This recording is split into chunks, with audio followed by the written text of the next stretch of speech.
Hi, and welcome to our Fireside chat, MHPSS Advocacy, preaching to the choir of Dissonance. Today, I'll be talking to Carmen Valle-Trabadelo, who is leading the portfolio on communication, HD and advocacy and research here at the Hub. Hi, Carmen. Hi, Villads.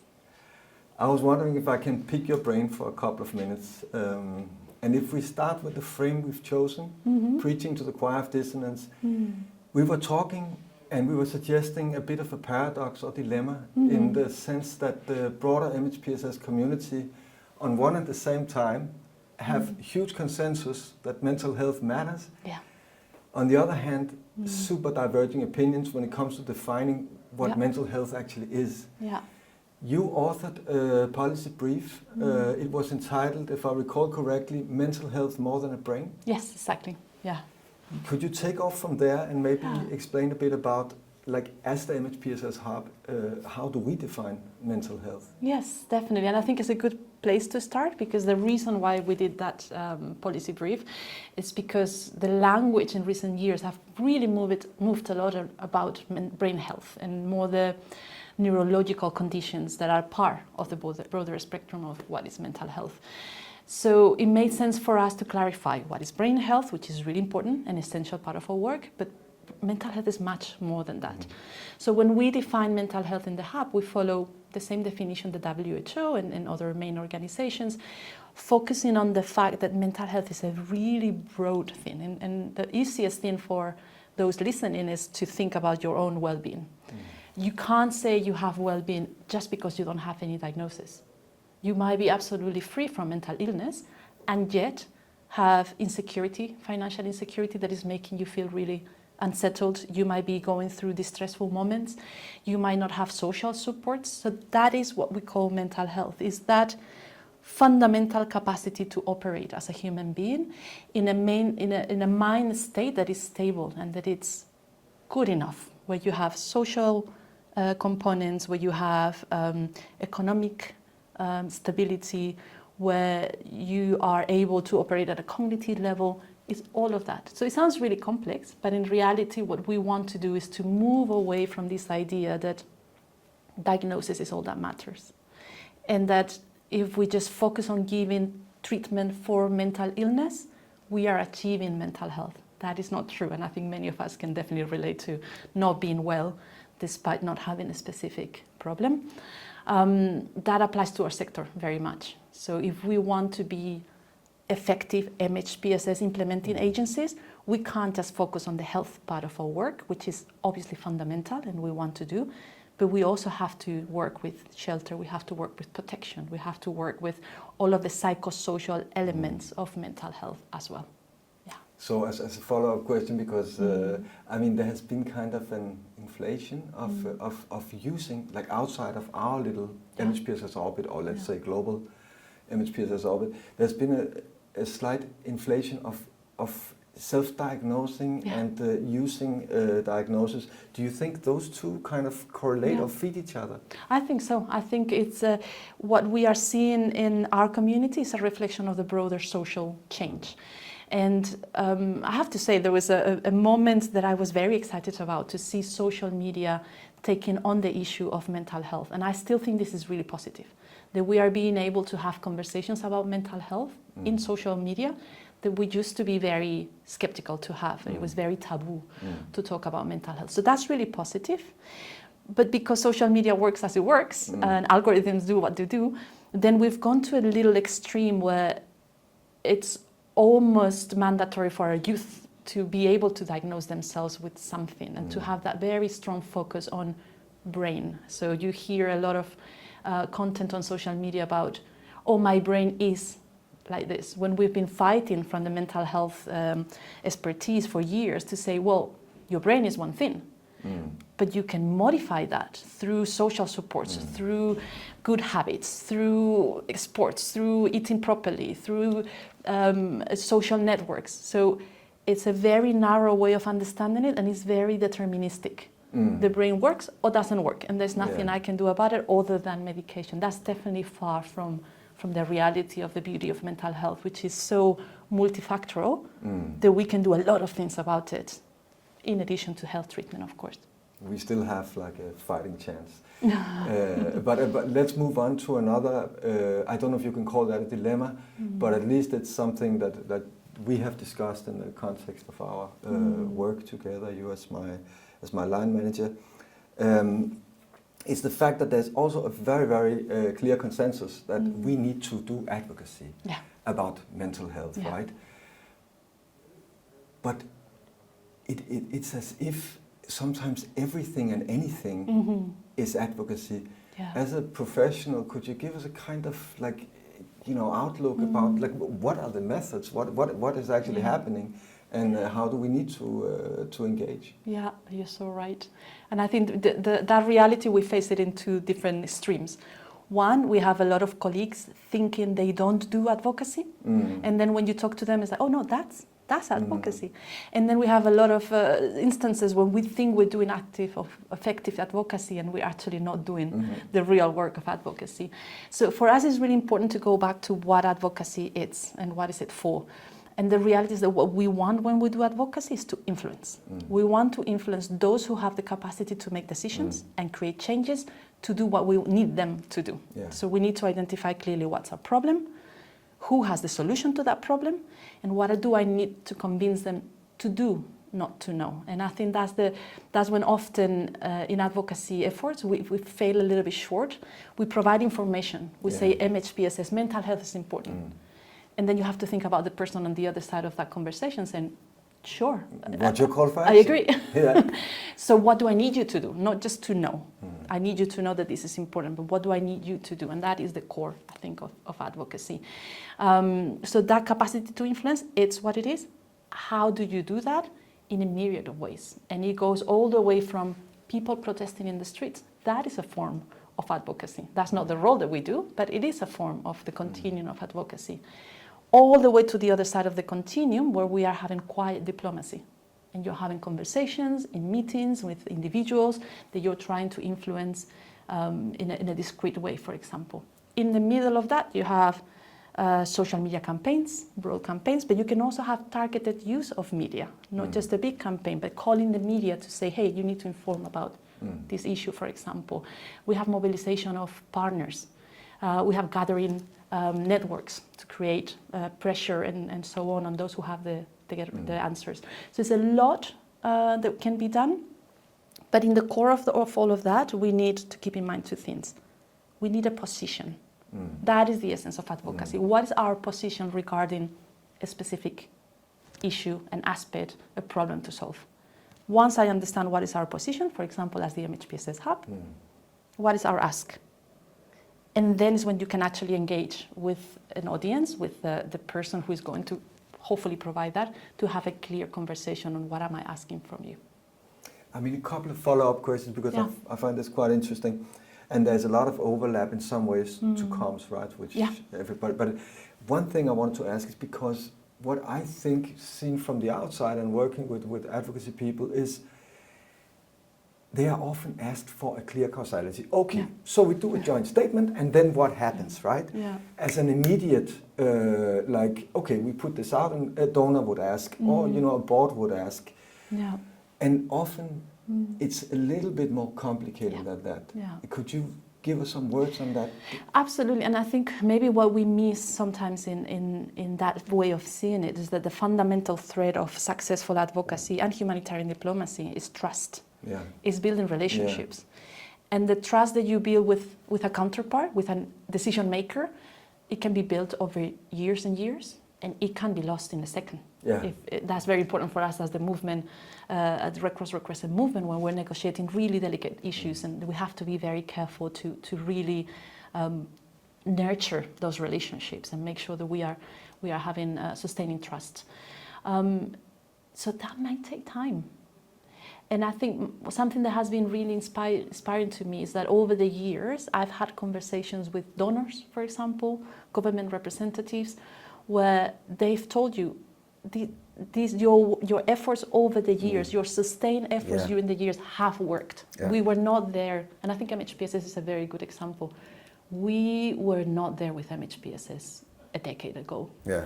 Now I really think the argument of MHPSS is important. We don't even need to say it anymore. They know. Everybody knows. And I think we've really reached a lot. And that has been a sustained effort of an entire community, which is all of us MHPSS actors, to reach the same actors over and over again and find for them what is the problem, what is the entry point, what is their interest, what is it that they are uniquely positioned to solve. I think that's what we can see as a more broad scope than just trying to do this quick solution. And I mean, the word community efforts somehow is a good bridge, because I also want to ask you, in an organizational setup, very often you have your comms here, your advocacy here, and it's kind of a 1-2 person job. Yeah. That happens over there. Yeah. But I know that you push back on that notion. Oh yeah, so much. Yeah. MHPSS and in general advocacy is literally everybody's responsibility. Like it's not a message that the HD person, the advocacy person creates, and the communication colleagues puts out in the open. It's all of us together define what are our positions on things. So we go back to what we were saying before. It's a position. What do we think about this? That needs to be defined between all of us.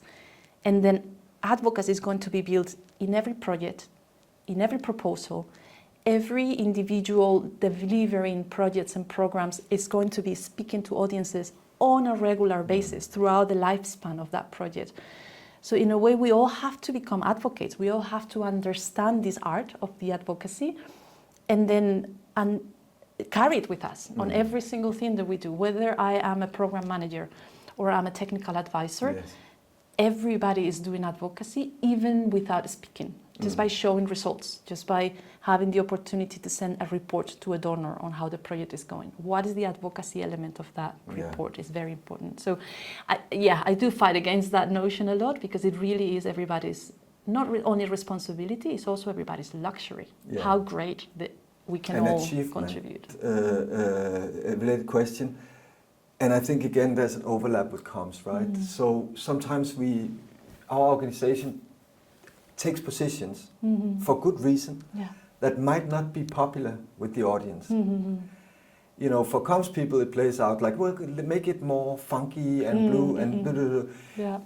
But there's a delicate balance, because we also can't, on one hand, we want to be efficient advocates. Yeah. On the other hand, we also bound by our positions, our moral, so, you know, that dilemma between ivory tower and populism somewhere. Especially in MHPSS, because it's nuanced. Yeah. MHPSS is very nuanced. Yeah. We can't say, give $1 and we'll build this many meals. For MHPSS is much more nuanced. So if you ask a typical MHPSS advisor, that I include myself upon, we are actually very complicated sometimes. We go to the extreme of very long technical messages of why mental health, and we lost our audience. But as you say, we don't want to go to the other extreme of like, so everybody's not severely traumatized, which is terminology that we don't also want to be using. So I think going back to how do we strike the balance, it goes back to the principles of MHPSS itself. And to finding that expertise in communication, finding the way in which a bit more nuanced, less sensationalistic messages can still be transmitted in a way that don't sound so removed from general public or so difficult to understand that they lose their power. And I think we also need to understand that the audience is a bit more prepared to hear different messages than we think. I think that's a conversation that we've had a lot with fundraising teams. Yeah. I think the audience is ready to hear something much more nuanced than just people are dying of hunger or things like that. So for us, I think in MHPSS, it goes back to messages about why what we do works, and we know it works, and we know it's efficient. It's about why is it essential to the humanitarian response, why you can't really achieve durable solutions without MHPSS. And those are messages that can be a little bit sharp without being too sensationalistic, I think, maybe. Well, just to mention one question that is actually was asked is, how many suicides are prevented by each training. And I almost didn't know how to begin to answer. Like, how would you answer that? I would not answer that question. It's not a relevant question. If I could measure, it's not. A, it's impossible to measure. B, a training is never going to prevent any suicide, because as we said before, mental health is a very multifactorial type of solution and issue. So I would request not to be asked the wrong questions. And what I can tell you is, what do you achieve by investing on MHPSS? And that's where I can give you the answers. But I think it's very important that as MHPSS sector, we don't fall into trying to give answers that don't really exist, if that makes sense. Yeah, to oversimplify, and I'm happy that, because that was also the response I gave. Broadly speaking, if we move on to, like, we recently put out our organizational strategy, which is both ambitious and kind of has a global scope, and it mentions a series of significant challenges we face at the moment, not only us, but that has real impact on mental health. One is polycrisis, one is increased needs, one is constrained resources and a volatile kind of funding situation, and one is mistrust and inequity. And like, now we're talking about the messages of how can we mitigate this? How can we begin to address these? And I'm asking you as an advocate, what is it you're asking for? Yeah, I think if I can think about first the MHPSS community itself, the bad news in a way are good news. MHPSS has been so deprioritized, so stigmatized, and so not put in the focus of humanitarian response, that we actually come with a lot of expertise on how to make ourselves useful in the most minimum of resources, because we've had to do that to survive as a sector.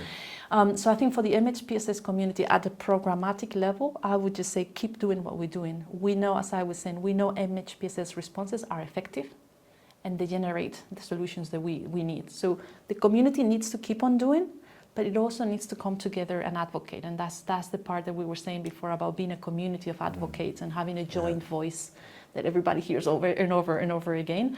What's that message? I think in the current situation and all of those pieces that you were mentioning, we have two main audiences that need to be reached urgently. One is the humanitarian sector itself. As you mentioned, it's constrained, there's no resources, there's a full humanitarian reset that is looking at how do we achieve the most with the minimum. And we're going through these heartbreaking hyper-prioritization exercises where you're trying to see really the bare minimum that we need to support. In those contexts, it's very easy for a humanitarian coordinator at country level to think, oh, if I just remove the whole MHPSS, that will make it easier. That's one thing I can remove, and that's happening. The other part is the donors and the countries.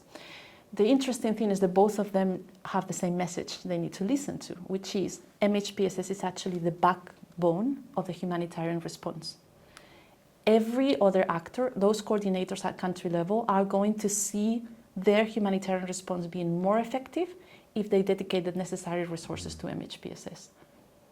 Every donor is going to see more value for money when they invest in programs in other sectors if MHPSS is integrated. And the message is the same. If your community is not even there, is not even mentally there, is not doesn't have the bare minimum well-being to eat the food that you provide, to be able to move to the shelter that you're giving them, then your response is literally being ineffective, and the money for the donor that is funding that response. So in that sense, really, when we talk about resilience, it's a word that sounds really good, but actually resilience is really taking care of the fundamental well-being that you have in front of you. And that person is not a body. It's a body with a mind and with a soul. And when we take care of all of that, that person can become an active solution as well to the response, be proactive, be part of the programs that are implemented. That localization that we talk about, it needs to happen through MHPSS integration. There's many things that can be done. Fund differently, find across all of the sectors make sure that funding goes directly to communities, and the community-based MHPSS programs are prioritized over other type of initiatives. We have a lot of resources on what we can do. It just needs to be sustained in that understanding that this is the backbone. The other thing that I would say to maybe wrap up is that really none of this matters in the current context. If donors, governments, and everybody else don't dedicate all of the efforts to uphold international humanitarian law. So what we're seeing right now is that our teams, our responses, and the communities are completely abused and completely seen not consequences of violations of the war, the rules of war and international humanitarian law. So I think first and foremost, MHPSS, not MHPSS, whichever sector, we really need to go back to those diplomatic tables where we make sure that even when we have to fight each other as countries, there is a bare minimum of protection of civilians and responders. And I think that for me is the number one priority right now. I couldn't agree more. And thank you, Carmen. Thank you, Those were the Villads. words. So thank you for listening to us and to be part of picking Carmen's brain on this topic. Remember, you can find videos, podcasts, toolkits and other resources at our website, mhpss.org. And of course, that mental health matters. Thank you very much.